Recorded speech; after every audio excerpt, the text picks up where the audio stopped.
वो आपको तत्काल ही खबर पड़ने लग जाएगी। ये किसी के समझाने की भी जरूरत नहीं है।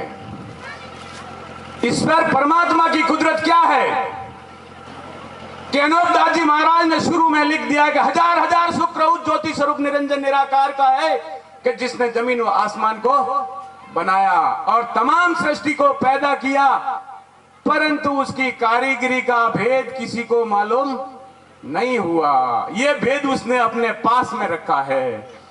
यह भेद इंसानों को जानने के लिए उसने नहीं दिया, क्योंकि वो कुदरत पर्दे में पैदा करता है। और जिस दिन से इस सृष्टि की रचना रची है, 84 लाख जीवा जून और 18 करोड़ वनस्पति, सभी को उसने अपना अपना बीज दिया है। और ये सारा जो विस्तार देख रहे हो वो बीज का ही विस्तार है। और जब संसार में नया बीज पैदा होता है वही अवतार होता है। नए जन्म का नाम ही अवतार है।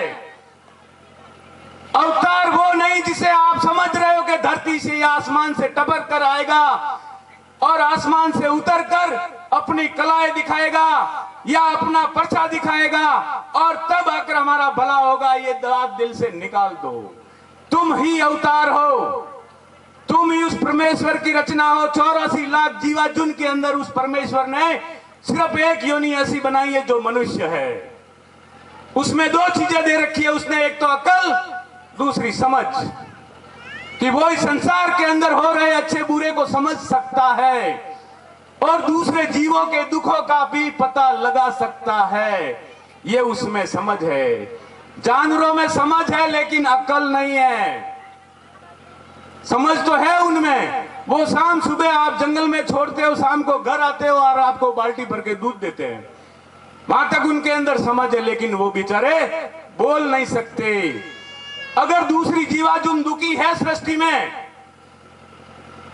तो उसको आदमी बंदे को समझना चाहिए कि संसार के अंदर ये क्या हो रहा है, क्योंकि मालिक ने जो ये अकल दी है समझने के वास्ते दी है। तो अपनी अकल से समझो कि आज जो हालात इस सृष्टि के अंदर हुए हैं, ऐसे हालात आज से पहले और किसी जमाने में नहीं हुए थे।